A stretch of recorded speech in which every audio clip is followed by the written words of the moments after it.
Ya, Pendri. Ya. Baik, Assalamualaikum warahmatullahi wabarakatuh. Dengan saya Gus Haka. Nih, teman-teman ada di Gus Durian, Kabupaten Sumbawa Barat. Ini forum Gus Abang Amru, Gus Bang Randy, Gus Bang Hakim. Gusmus. Woi, Gusmus. Gus Amru, Bung. Gus Bung. Ya. Gus Bung harus ada Gusnya, Gus Haka. Nah, sore hari ini kita coba ya bertukar pikiran dengan para Gus kita ini yang menarik yang harus kita dalami lebih jauh. Kita mungkin sudah selesai tentang apa itu kita merdeka, itu apa merdeka, siapa merdeka, kapan merdeka. Tapi lebih jauh pertanyaan yang lebih penting dari pemikir-pemikir kita satu sebenarnya yang paling top poin dari perjalanan itulah merdeka itu bagaimana. Saya ingin coba dekati dia merdeka itu dalam sebuah filsafat secara umum, nanti bisa mungkin mau menyasar ke teologinya, ke filsafat agama atau Islamnya khususnya itu tak soal. Nanti kita ketemu ke barangnya. Hari ini itu kita merdeka. Segenap jiwa dan raga, tumpah darah sebagai bangsa merdeka itu kita curahkan dalam paling penting adalah dalam pikiran. Nah, menariknya lagi kemerdekaan pikiran inilah yang kemudian menjadi bacaan-bacaan yang terpolarisasi dalam dua kutub sebenarnya kemerdekaan itu menurut Socrates dan Plato. Agak berbeda dia cara pendekatan kita. Kalau Plato dia bilang kemerdekaan itu lebih cenderung pada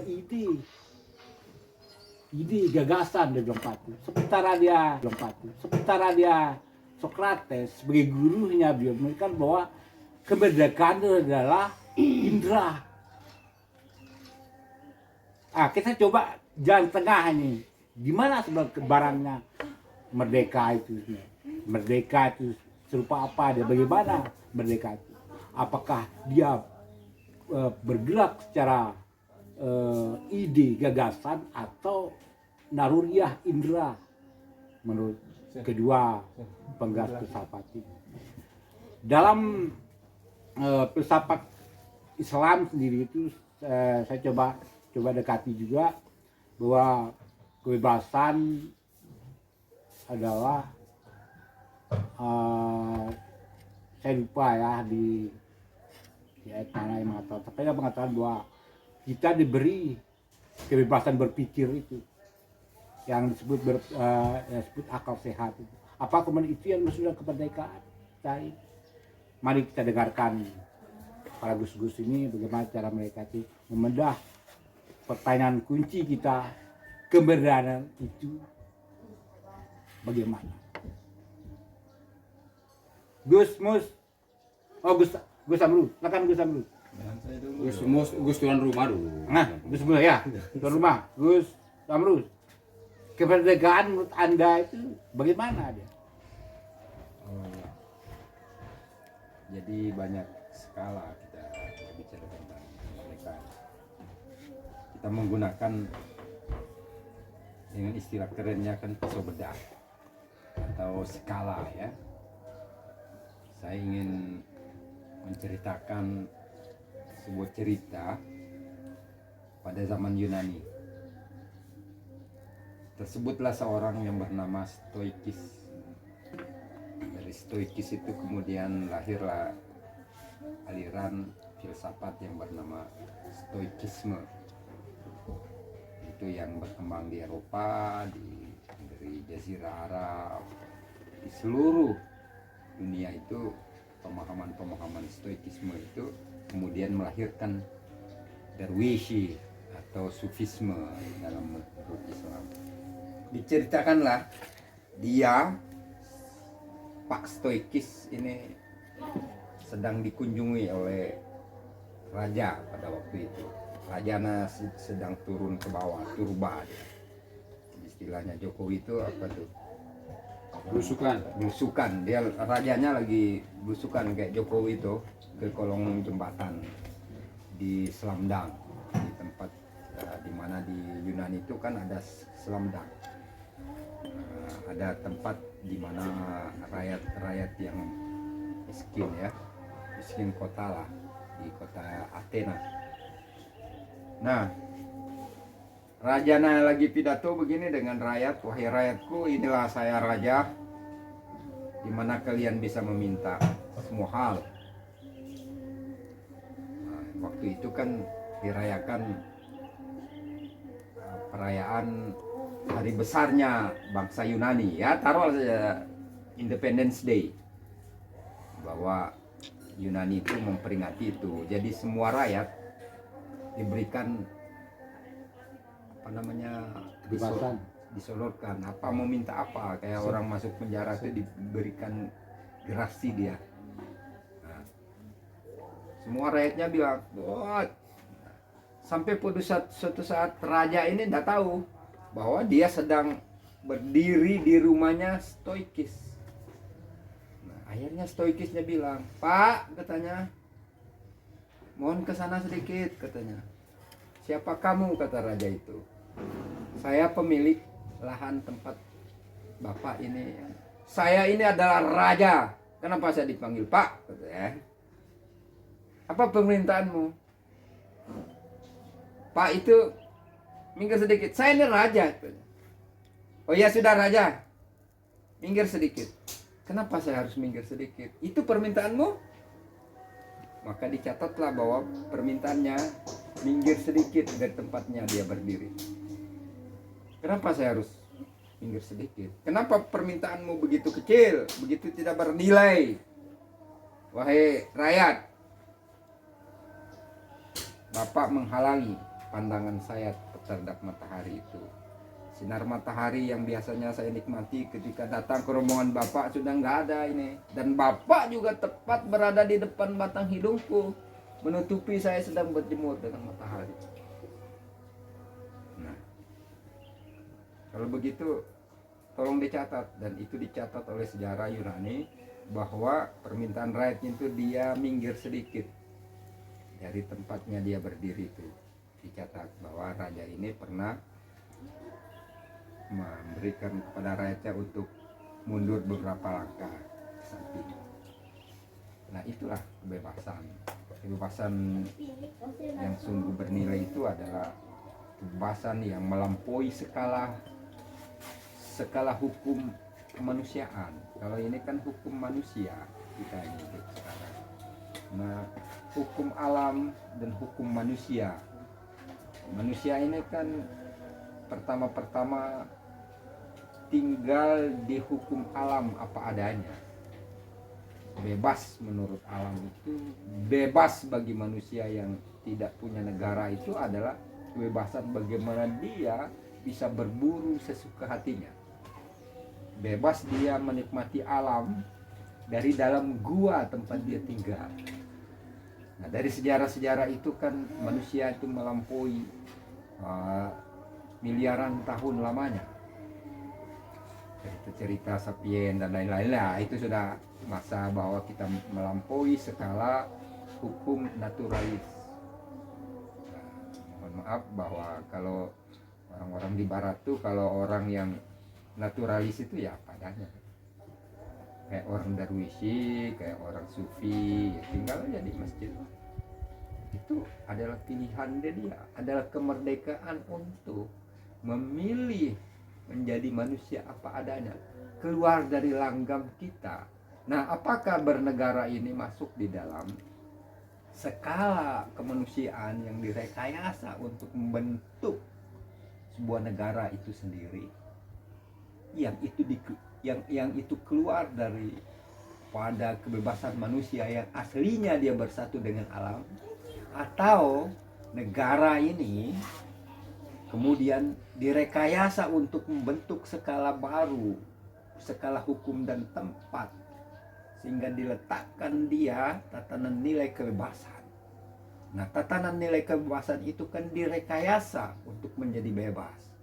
Nah, manusia yang menjadi bebas itu, kata Eric Fromm, bahkan dikritik oleh Eric Fromm itu dalam bukunya itu kan, to escape from the freedom. Eric Fromm menulisnya itu tentang kebebasan itu kan dikatakan sama Eric Fromm bahwa manusia hari ini harus keluar dari kemerdekaan itu, karena kemerdekaan yang ini yang dibuat negara itu adalah kebebasan yang sebenarnya membelenggu kemanusiaan. Dia harus keluar daripada itu. Saya tidak ingin berkata bahwa saya menggunakan skala itu atau benda seperti itu, tetapi pada hakikatnya kita masih, saya mengatakan bahwa kemerdekaan yang apa adanya itu, tanpa ada kemudian ada penilaian atas kebebasan. Ketika orang berbicara ini kemudian, apakah berbicara ini sebuah kebebasan? Ya, menurut komunitas kita ini kebebasan. Tapi bagi orang lain di luar sana, di luar skala kita, di situ tuh ada orang sakit, ada orang sholat, ada orang sedang ibadah, kan menjadi terbelenggu, kemudian dikotak-kotakkan kebebasan yang kita anggap itu bebas. Nah, kemerdekaan yang dikatakan oleh bangsa Indonesia ini bahwa yang kita pada 17 Agustus ini, menurut kita orang-orang Indonesia ini kan itu kemerdekaan dari penjajah. Padahal sebenarnya bangsa Eropa itu datang ini, menjajah ini, mengeruk ini dan itu adalah kemauan dia, kebaikan hati dia menurut Max Weber dalam orang bagaimana dia ini kan hasil dari perbuatannya Max Weber, bahwa buku-buku dia kemudian mengilhami banyak penaklukan negeri ini, bahwa revolusi Prancis kemudian melahirkan kemudian nilai kemanusiaan yang baru. Daripada kemanusiaan itu dibuatlah kemudian sistem bernegara. Sistem bernegara menurut Max Weber adalah kebebasan. Padahal sebenarnya negara-negara itu kan ada negara-negara persemakmuran, negara-negara kerajaan, dan itu semua kan mereka akan bilang, menciptakan bahwa inilah kebebasan kita dari bangsa lain. Nah, kemerdekaan yang kita alami ini kan agak beda.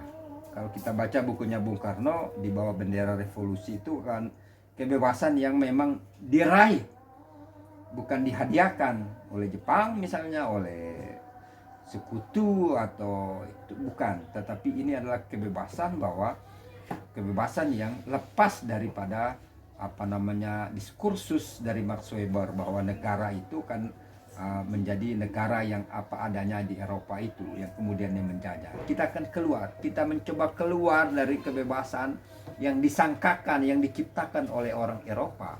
Eropa membuat bangsa itu merdeka, kemudian bangsa yang merdeka itu kan menjajah. Nah, kita kemudian oleh Bung Karno itu dan Bung Hatta dan para pahlawan itu kan membuat varian baru dari, dia harus keluar dari itu.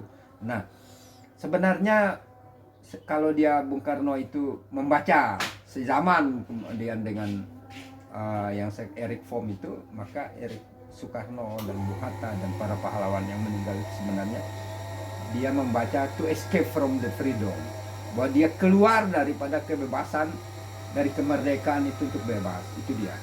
Itu sebenarnya yang saya titik beratkan, bahwa Soekarno dan teman-temannya dan para pahlawan itu adalah yang digambarkan oleh Eric Fromm dalam bukunya To Escape from the Freedom, itu adalah keluar dari kebebasan, keluar dari kemerdekaan itu.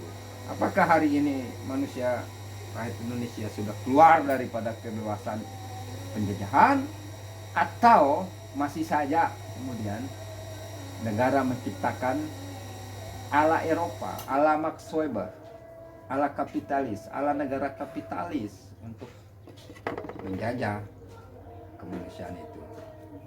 Itu pengantar dulu dari saya, Pak Hendri. Semoga bermanfaat. Oke, ya. Tadi Gus bro sudah hampir banyak ya menyajikan kita tentang anak merdeka. Ngerokoknya. Tapi saya ingin coba buka sedikit bahwa kemudian kita sudah selesai tentang kemerdekaan yang maksud dengan kita terlepas dari belenggu penjajahan. Nah, hari ini kemerdekaan itu penting juga kita maknai sebagai satu hal yang harus, karena ini setiap tahun kita sebut merdeka, setiap tahun 17 merdeka. Ada yang ketika apapun yang sering kita ucapkan ya bisa menjadi metafora aja. Maksud saya itu bahwa apapun yang sering kita ucapkan bisa jadi dia itu kita takut kita tinggalkan, takut kita lupakan, atau sebagai pengingat. Nah, apakah kemudian kemerdekaan itu adalah pengingat atau yang saya ucapkan tadi sebagai ketakutan untuk melupakan kata merdeka itu? Bang Nedi bisa jelaskan lebih jauh. Silakan Bang Nedi. Ya, terima kasih Gus Haka ya, kita berkumpul di hari kemerdekaan ya. Nah, saya ingin mengucapkan selamat hari kemerdekaan 17 Agustus 2024. Artinya dari 45 sampai sekarang ada 78 tahun ketika negara ini didirikan gitu ya, atau dideklarasikan. Bulan Agustus adalah bulan yang ya bagi kelompok pergerakan adalah bulan-bulan yang penting ya. Nah, kalau kita merujuk kepada sejarah ini, boleh sekitar Desember, tanggal 30 Desember